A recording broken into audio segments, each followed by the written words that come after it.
All this is to say, though, at the end of the day, that the margins are incredibly slim in the House of Representatives. If Mazi Pilip gets there, she will replace George Santos, so we'll be swapping one Republican for another Republican vote. That will at least give Republicans more of a buffer zone when it comes to trying to get legislation done, which they have struggled repeatedly to do over the last year and some odd months of their time in control of the House. If Democrats are able to pull this out, if Suozzi flips that seat, it only makes the job of Speaker Mike Johnson all the more difficult. And perhaps fittingly, last week when this Mayorkas vote failed, if you remember, former Congressman George Santos tweeted out, quote, "Miss me yet?"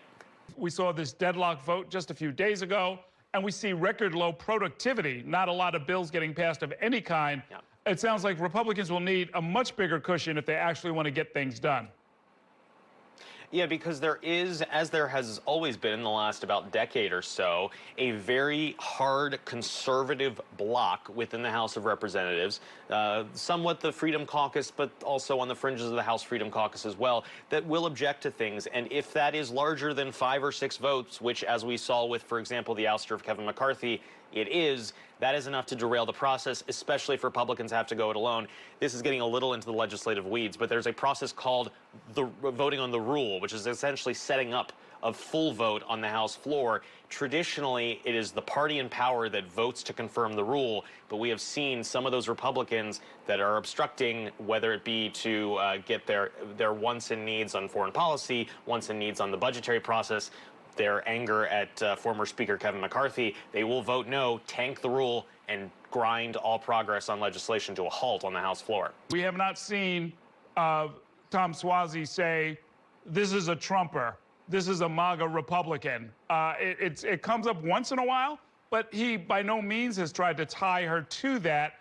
That might say something about where he thinks this district is when it comes to Donald Trump.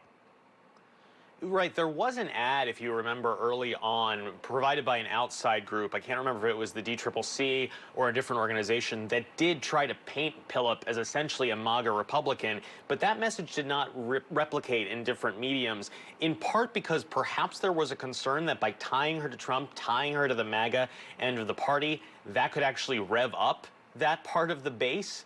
At the same time, you have seen Mazi Pilip hedge around answering this question, a very basic question: who did you vote for in 2020? Until just a few days ago, she told the New York Post that she proudly voted for Donald Trump in 2020 after declining to answer that question. I want to bring in Kevin Frey from our Washington, D.C. bureau. We are finding out what has happened, and now it's time to try and figure out what it all means. Good evening, Kevin.